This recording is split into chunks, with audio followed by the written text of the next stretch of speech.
Hi everybody, Dan Illman, Matt Bernier. Two stakes races at Aqueduct on Sunday, including the DRF Bets race of the day. That's the Top Flight Invitational. You can bet both of those stakes with DRF Bets. Very easy to sign up for a new account. $150 sign-up bonus when you go to drf.com/join. Use the promo code TV150. Let's take a look at these fillies and mares getting set to go a demanding mile and an eighth in the Top Flight Invitational, race number 8 at Aqueduct on Sunday. You can access free formulator past performances for this race at the Race of the Day event page on drf.com. Download them, handicap along with Matt and me. We're going to take this field in post position order. The one is Crimson Frost. Matt, one of two in here, trained by Linda Rice. And Crimson Frost ran down a loose, odds-on favorite last time out in an optional claimer. Yeah, you know, the one thing about Crimson Frost as a whole, she's only got one race on her page that's really all that competitive as far as this field is concerned. You got to go 3 starts back. It was a one-turn mile. She earned a 90 buyer over good going. You bring up the fact that she ran down a loose sort of odds-on horse in that most recent run. I don't know. I mean, look, Linda's on a hot streak right now. It seems like all the horses are firing, but I don't have any real reason to like this horse at a shorter number. Potential for some wet weather at Aqueduct on Sunday. That would help Crimson Frost, who won over a sloppy track last time out, earned that career best buyer. 3 starts back over good going, good inside post position with some tactical speed. Gonna have to run a little bit faster, though, than she did last time out when she only beat 3 other rivals. The number 2 figures to be one of the pace horses in this race, and that is Miss Inclusive. Before we get to Miss Inclusive, though, I do want to throw up a formulator fact for Crimson Frost. Over the past 4 years, Linda Rice last out older winners off this kind of a layoff in dirt routes, 38%. She's a sensational trainer, $3.10 ROI for Crimson Frost fans. Miss Inclusive should be the speed. They cut her all the way back to 6 last time out. Wonder if that sapped her speed a little bit, but from a class perspective, I thought she could have gotten the job done anyway.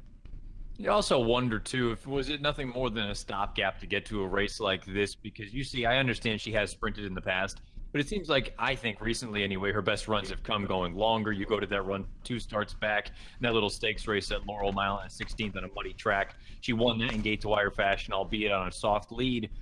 If you think the stretch out in distance, she's going to be forwardly placed. Paco's aboard. You know what Paco's MO is, probably send her from the inside.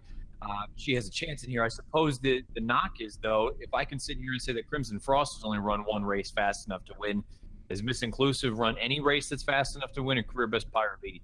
Her 2 best buyer speed figures have come over wet tracks, so she's kind of doing a rain dance in her stall right now, hoping that this track comes up wet. The 3 is Just Got Out. Just Got Out handled this distance no problem. 2 starts back. She was able to get out to the lead. She held him off in the stretch. I thought she might have been aided by a speed favoring track that day. And then Linda found like a weird spot for her comeback. They turned her all the way back to 6 furlongs, a distance that just seems way too short for her, and she didn't fire at all. What was up with that? Well, you got to be concerned there were front wraps on in that race and the comeback effort as well. I'm going to look at it and hope that it was nothing more than a starting off point, that, you know what, she needed some fitness. You stretch her out here in the second start. It is a giant stretch from 6 to 9 furlongs. But you bring up the big thing for me anyway. 2 starts back, she handled this distance no problem, albeit on a track that was probably helping her cause anyway. I like the fact that she was out there setting legitimate fractions, though, in that run 2 back. And it makes me wonder, with Frostwise drawn just to the outside, with Miss Inclusive drawn just to the inside, is the idea to sit off of the 2. And the 4 has shown that she can sit a little bit, but the 4, I think, has major distance limitations. Just Got Out. She's not fast enough on paper, but how many horses in this race actually want to go 9 furlongs? Timeform US agrees with your assessment of the pace. We throw up the pace projector. We've got the 2 and the 4 perhaps vying for the lead, with the 3 sitting just off, and that could be a nice ideal trip. Speaking of the 4, Frostwise, while she did get the mile and an eighth 3 starts back, you could argue it was more the fact that Riot Worthy suffers from a severe case of seconditis and just didn't want to go past in the stretch, because it looked like Frostwise was in deep water on the turn, and she did gut it out to win that race. In her subsequent 2 starts, she's been in against some toughies. Holiday Disguise, Divine Miss Gray. She's getting some class relief. She gets the jump on the classier closers in here, but I am still worried about the distance, despite that win 3 back. Agree 100%. You go back to that run and watch it. It was the most painful final eighth of a mile that you're going to see, and if you backed Riot Worthy, Well, you probably should have known what you were getting into with Riot Worthy, where she doesn't like to win races. But at the same time, if you bet Frostwise, you're looking at it going, there's no way that this horse can win. And she somehow got the job done. I think she's better at the one-turn mile. The mile and an eighth, maybe 1 for 1 at the distance, but I think it's a little bit deceiving. I think she's going to have major problems. Let's be honest, that the strength of this race, at least on the morning line, comes from the outside. The 5 Blue Prize has no problems with a mile and an eighth. She destroyed the field in the Grade 2 Falls City Handicap at 9 furlongs to close out her 4-year-old campaign. She beat a nice horse in Tiger Moth in doing so.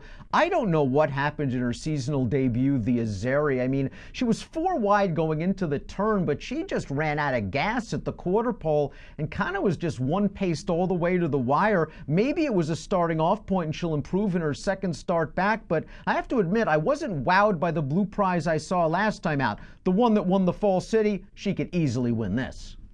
Yeah, I wonder if the mile and an eighth is going to be the great equalizer, the difference maker in this race, where you know that she can handle it as opposed to some of the other fillies and mares that are going to run. I agree with you. The Azeri as a whole, she was facing better horses. You see Martini Glass and Actress are in there, but he didn't do any real running, and I know Nacho Correa's numbers first off the layoff aren't particularly strong, but it's not like his second off the layoff numbers are any better. Past 5 years, dirt second after the layoff, 1 for 28 with a 9-cent ROI. The one winner was 1 to 5. I think in many ways she's the horse to beat in here, but at a short number, I don't know that I'd want to be backing her.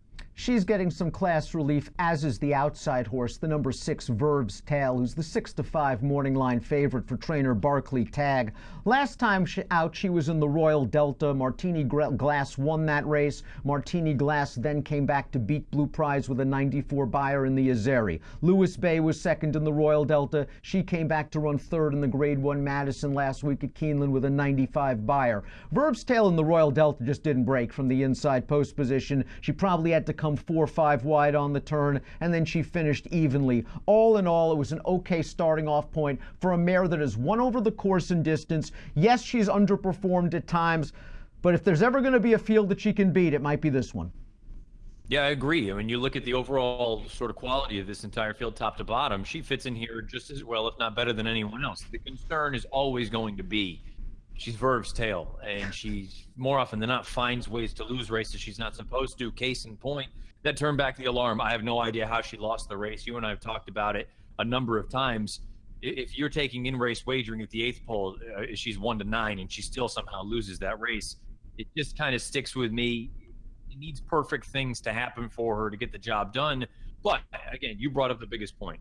This might be the field that is tailor-made for her to get over the hump. Let's take a look at our top picks for the $200,000 Top Flight Invitational. You're going with the price. I understand that you don't trust these shorter priced horses. Just got out last time out. Probably the distance was a little bit too short. She's going to work out a good trip. And best of all, she's 15 to 1 on the morning line. Yeah, on paper, I'm not crazy about her, but I mean, at the same time, how can you be crazy about anyone really in this field? And that's just kind of my approach. The outside 2 horses, clearly the horses to beat in here, but I'll take a shot with a horse with a little bit of tactical speed, and the distance shouldn't be a problem for her. I don't think I'm going to have much wagering action in this race. I think Verbs Tale, it's a now or never situation for her. She should handle this class relief. I think the Blue Prize is the main competition. I would go 6-5-1 in here, but they're very short prices. If you are playing the Top Flight Invitational from home, please consider DRF Bets, and it's $150 bonus. Just go to drf.com/join, type in the promo code TV150, and you'll be set to go. Approximate post time for the Top Flight, race number 8 at the Big A on Sunday, 5:17 Eastern. Best of luck.